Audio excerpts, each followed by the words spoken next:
Keep your comments coming to us on any item you heard already on the programme, but we're now going to concentrate on the unemployment problem. We've a rising unemployment problem in this country, and consequently we have steadily increasing dole queues. It's been long identified by the government as the number one problem facing the country and something that needs to be remedied if we're ever to get back on our feet economically.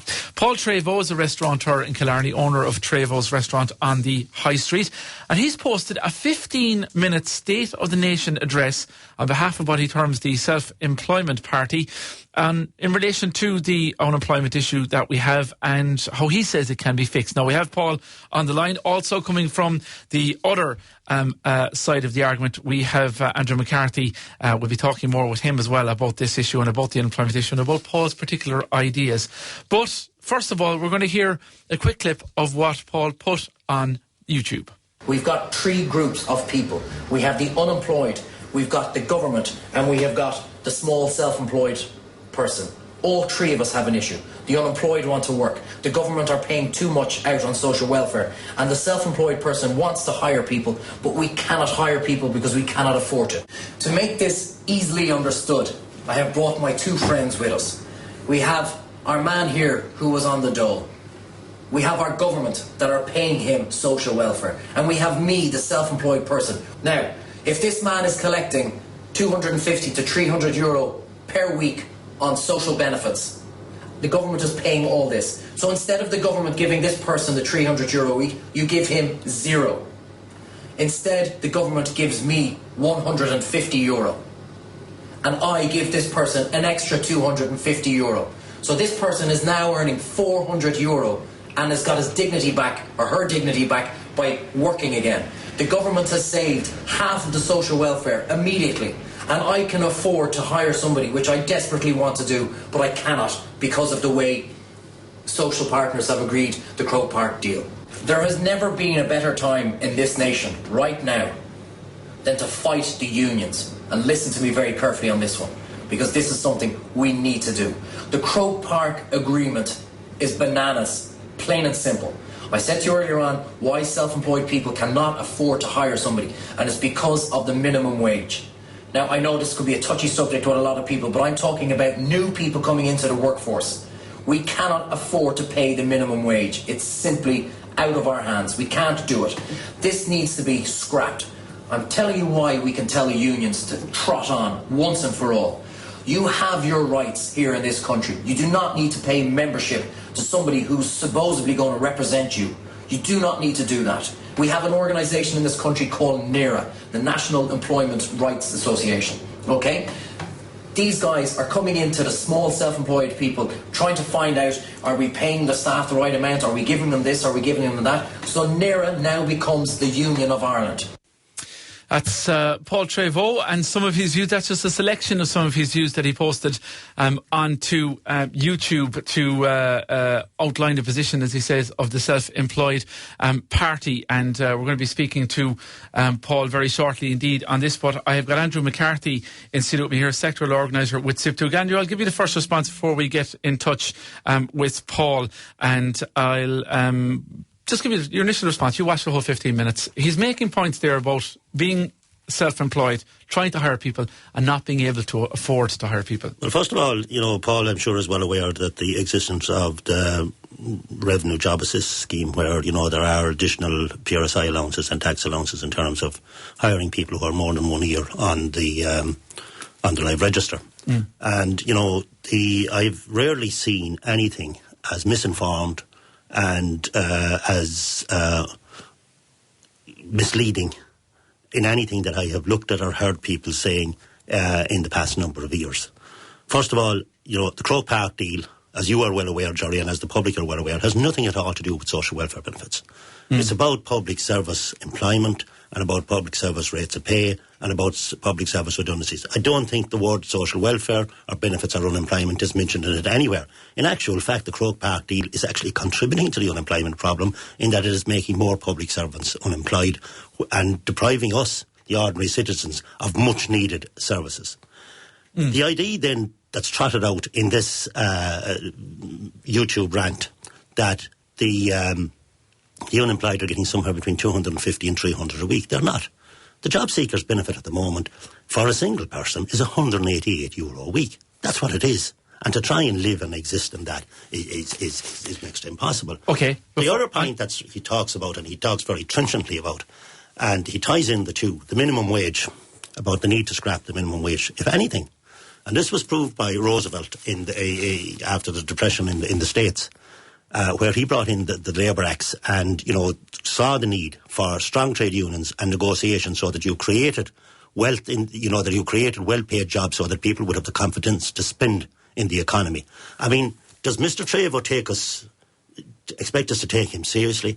That children going to college, they'll spend 80 years in primary school, they'll spend 5 years in secondary school, they'll spend over 4 years in third level or 4 years in apprenticeship, that they must go working for less than what it would cost to have a dinner in his restaurant in Killarney, that they must work for a week for nearly less than what would have one dinner in his restaurant in High Street in Killarney.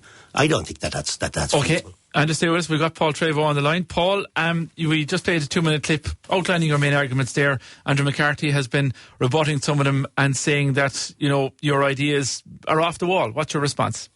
Well, good morning, Andrew, and happy Christmas to you too. First of all, Jerry, I was listening there about my rant from YouTube, and it's great to hear that he's heard my rant, because for far too long now, self-employed people have been listening to rants from trade unionists and politicians talking utter nonsense.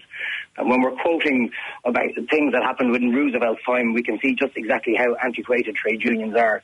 The fact of the matter is that this is very, very simple. It's gotten to a point now that we need to talk pure and simple, plain black and white and mathematics.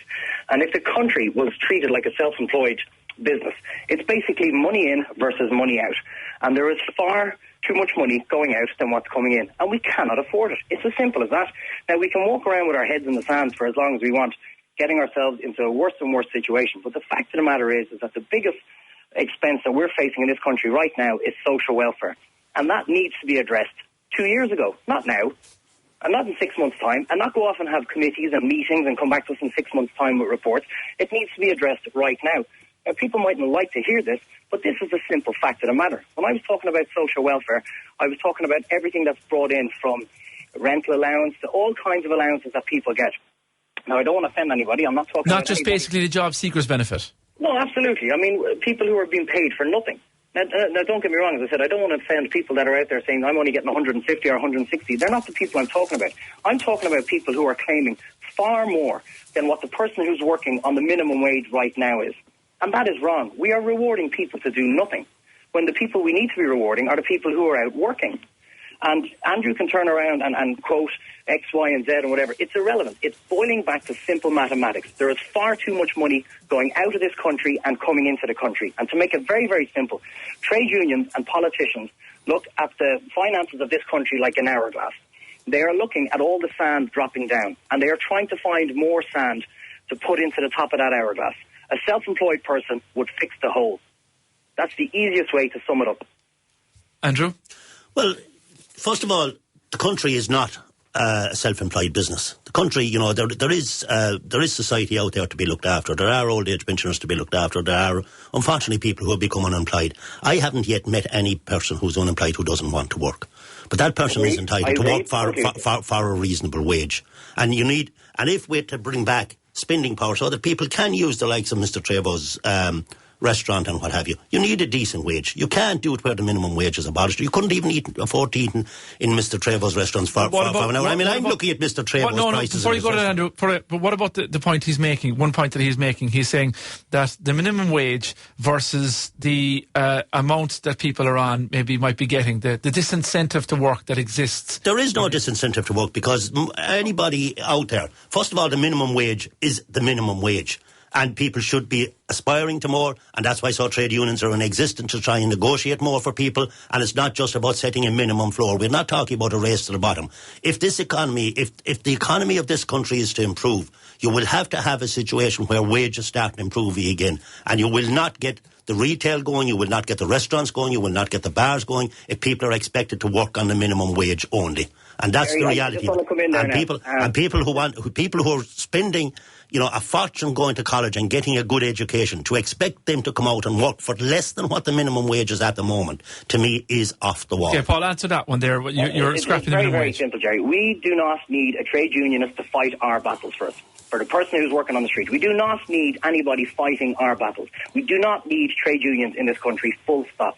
The simple fact of the matter is that the government are not governing, and hence why we're in the absolute mess that we are. Anybody who is hiring anybody, the government and trade unions all talk about creating jobs. They haven't created one single job. Not one. Instead of getting the likes of trade unionists, Bob Geldof, senior civil servants, into offices to talk about how we can get ourselves out of this mess, they should be getting the guy who's on the corner store, a small guy who's in a pub, somebody who's hiring 4, 5, 6, 7, 10 staff. Because we are the guys who are going through things right now at the moment. You have to work 7 days a week. You have to work 14, 16 hours a day. Nobody has a problem with that. But until the trade unions and the politicians finally wake up to the simple fact of the matter that this country absolutely has not got the money to pay what we're doing on social welfare, then that's the quicker we're going to get ourselves out of this mess. I was laughing when you were talking about the story there with Suzanne about the two Germans coming in pretending to be our friends, and then when they leave the place in utter carnage. I'm pretty sure that was the IMF, because that's exactly what they're doing. They're coming in here and they're coming after our corporation tax, because whilst the government and the trade unions are looking for more money to pump into the hourglass to fill the holes, all of a sudden they're going to come after whatever's left, and that will be our corporation tax. Okay. And it's as simple as that. We Paul, don't have the money. Stay on the line. Andrew's going to stay with us. We're going to talk more about this. If you've got a view on it from what Andrew's saying and what Paul is saying, get in touch with us, 066 712 3666. We're going to have more from both men after these.